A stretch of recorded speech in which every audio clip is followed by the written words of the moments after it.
నమస్తే అండి, welcome to our channel. మనతో ఈ రోజు పొలిటికల్ అనలిస్ట్ శ్రీలీల గారు ఉన్నారు. మేడం నమస్తే. నమస్తే అమ్మా. మేడం, మొన్న జరిగిన గుంటూరు ఒక లేడీ దాడి నేపథ్యంలో అంబటి రాంబాబు గారు కొన్ని వ్యాఖ్యలు చేస్తున్నారు. ఎవరైతే గల్లా మాధవి గారు ఉన్నారో వారి అనుచరులు ఈ దాడిలో ఉన్నారు అని చెప్పేసి ఆయన వ్యాఖ్యానిస్తున్నారు. ఇందులో నిజాలు ఎంత ఉన్నాయి మేడం? మహిళపై దాడి జరిగింది అన్నమాట నిజం. అందరం కూడా దాన్ని ఖండిస్తున్నాం అన్నది మేమందరం కూడా దానికి కట్టుబడి ఉంటాం. ఎందుకంటే అది జరగకూడని విషయం అక్కడ జరిగిపోయింది. కానీ దాంట్లో ఒక బాధ్యత గల పార్టీలో ఉన్న వ్యక్తులు ఉండటం ఇంకా దారుణం. ఎవరు అంటే 21వ డివిజన్ ఇన్ఛార్జ్ అక్కడ వర్క్ చేస్తున్న వెంకటరమణ మూర్తి. ఆయన కుటుంబ సభ్యులు, వాళ్ళ సిస్టరు ట్రాన్స్జెండర్. ఆవిడ ఆ మహిళ యొక్క చీర లాగటం కానీ అవన్నీ చేయటం చేసింది. అక్కడ ఉన్న మహిళలందరూ కూడా సముదాయించి పంపించారు. ఇవన్నీ జరిగిన మాట వాస్తవం. వాళ్ళ మీద చర్యలు తీసుకోవటం వాస్తవం. వెంటనే ఆ పోలీస్ ఆఫీసర్ ఎవరైతే ఉన్నారో సత్యనారాయణ గారు, ఆయన ఎందుకు స్పందించలేదు అనేది, మరి ఆయన మీద కూడా ఈ రోజున ఎంక్వైరీ జరుగుతుంది. సస్పెండ్ చేస్తారా, విఆర్లో పెడతారా అనేది కూడా తెలుస్తుంది. మరి ఇంకా అంబటి రాంబాబు గారి విషయానికి వస్తే, గల్లా మాధవి గారి మీద తను ఎందుకో వ్యక్తిగతంగా కక్షపూరితంగా రాజకీయాలు కొనసాగించడానికి కాలు దూవుతున్నారు అనిపిస్తుంది. వీళ్ళిద్దరికి ఇంతకు ముందు కూడా ఒక ఇష్యూ ఉంది కదా మేడం, అంటే ఇట్లా రాళ్లు రువ్విన కేసు సమేత. ఇప్పుడు అంబటి రాంబాబు గారు ఆ రోజున, నువ్వు దేవుని గుడికి వెళ్ళావా, దర్శనం చేసుకున్నావా, తిరిగి ఇంటికి వెళ్తావా, కాముగా వెళ్ళాలి. అక్కడ లాభాష మాట్లాడుతూ నారా చంద్రబాబు నాయుడు గారి గురించి, తల్లి గారి గురించి, వాళ్ళ తల్లిదండ్రుల గురించి ముఖ్యంగా అంత నీచమైన భాష మాట్లాడినప్పుడు ఎవరికైనా కడుపు మండిద్ది. అందులో ఆ పార్టీ కార్యకర్తలు, ఆ పార్టీలో ఎమ్మెల్యేలుగా ఉన్న వ్యక్తులు ఎలా ఒప్పుకుంటారు చూస్తూ?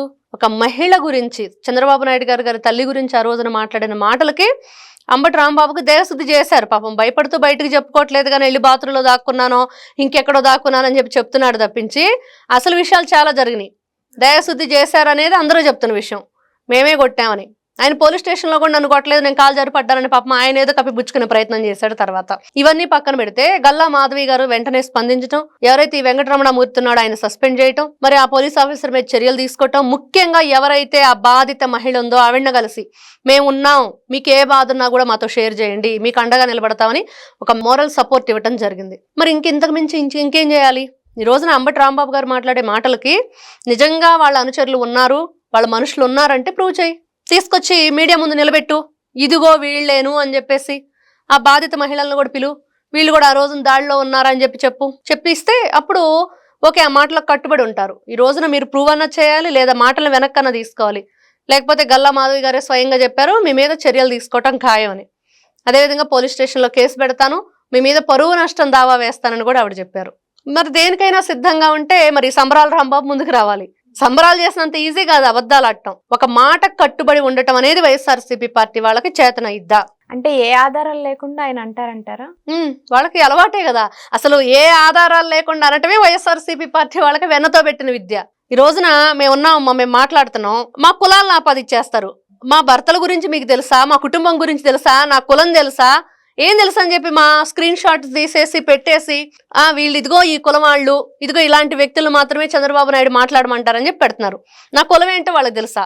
చెప్పాలి కదా. ఇదిగో అంటే అక్కడ ఎంతమంది స్క్రీన్ షాట్స్ తీశారు, ఎవరెవరు ఏ కులానికి సంబంధించిన వాళ్ళు అనేది పక్కన పెడితే వాళ్ళ దగ్గర ప్రూఫ్స్ ఉన్నాయా? ఇట్లాగా అంటే అవినీతి చేస్తూ, అక్రమాలు చేస్తూ, అన్యాయాలు అన్నీ చేసేసి మహిళల గురించి నీచమైన రాజకీయాలు చేస్తూ, ఇప్పుడు అంబటి రాంబాబు గారు చెప్పాలి, వాళ్ళు అధికారంలో ఉన్నప్పుడు ఎంతమంది మీద దాడులు చేశారు, అన్యాయంగా ఎలా కేసులు పెట్టారు, వాళ్ళ ఇళ్ళు ఆస్తులు ఏ విధంగా ధ్వంసం చేశారు, మహిళని అని కూడా లేకుండా ట్రాక్టర్తో ఏ విధంగా తొక్కించారు ఒక దళిత మహిళని. మరి ఆ రోజున అంబటి రాంబాబు ఎక్కడికి వెళ్ళాడు?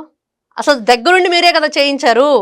తురకా కిషోర్ ఏ విధంగా పెద్ద పెద్ద కర్రలు తీసుకొని వాళ్ళ కార్లని ధ్వంసం చేసేసి, దాంట్లో ఉన్న లాయర్ కూడా, బోండా ఉమా, వీళ్ళందరూ ఉన్నారు కదా, లాయర్ కూడా తల పగిలిపోయింది కదా. మరి ఎవరు చేశారు? వాళ్ళకి ప్రమోషన్స్ అక్కడ మున్సిపల్ చైర్మన్ ఏదో, కార్పొరేషన్ చైర్మన్ ఏదో ఇచ్చాడు కదా ఈ జగన్మోహన్ రెడ్డి తురకా కిషోర్కి.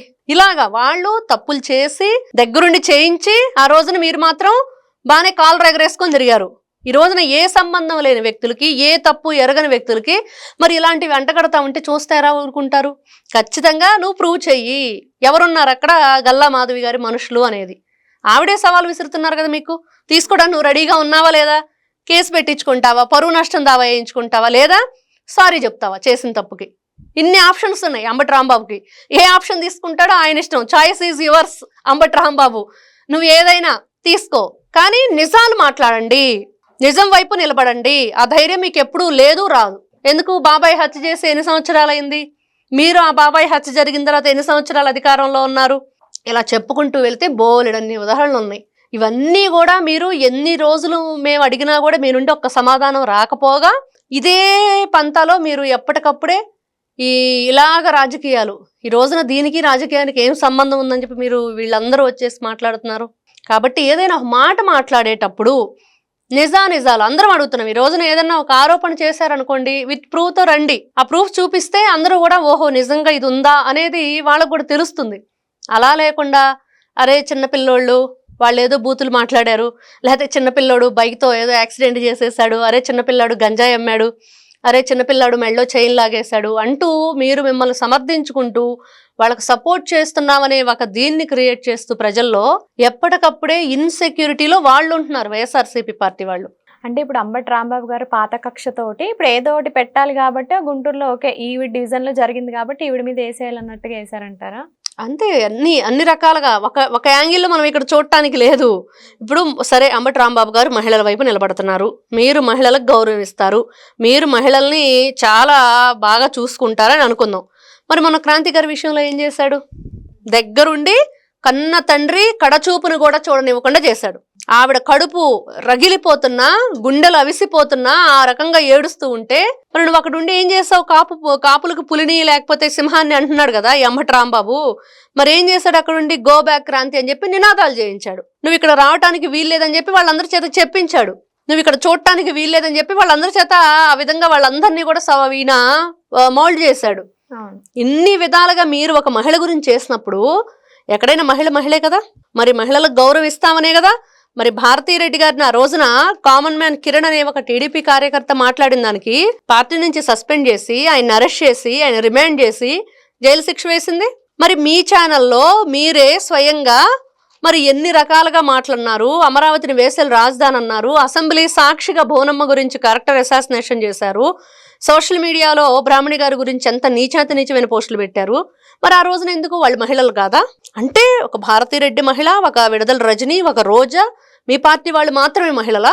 మిగతా వాళ్ళు మహిళలు కాదు. మరి అదే కదా ఈ రోజున మేము అడిగేది ఒకటి, అంబటి రాంబాబు గారు నిజమే, మీరు మాట్లాడుతున్నది నిజమే అయితే నిరూపించండి అని, లేదా మాటలు వెనక్కి తీసుకొని సారీ చెప్పండి.